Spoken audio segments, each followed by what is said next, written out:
ওদের কোথায় যাচ্ছে? কি ব্যাপার, ডাকলি কেন? কোথায় যাচ্ছিস তোরা?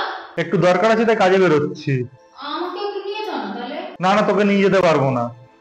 তাহলে কিছু খাবার অর্ডার করে দে, আমি কিছু খাবো। বা আমাকে পয়সা দিয়ে আমি অর্ডার করবো। আরে সবসময় শোনো বৌমা, এটা ওদের ভাই বোনের ব্যাপার, এর মধ্যে তুমি একদম ঢুকো না। আচ্ছা ঠিক আছে ঠিক আছে।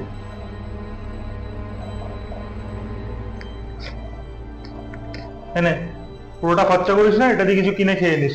আর চলো, টাইম ওয়েস্ট করে লাভ নেই। A few days later. Trisha, তোমার ভাই ফোন করেছে। কই দাও না। নাও। হ্যালো, হ্যাঁ এই কাজ করছিলাম ঘরে এই আর কি। তুই কি করছিস? হ্যাঁ বল। খাবি? ও, ক টাকা পাঠাবো তা? আচ্ছা ঠিক আছে, রাখ আমি পাঠাচ্ছি। না না বৌমা, কোনো টাকা টাকা পাঠাতে হবে না। না, এটা তো ওদের ভাই বোনের ব্যাপার, তুমি কেন ঢুকছো এর মধ্যে?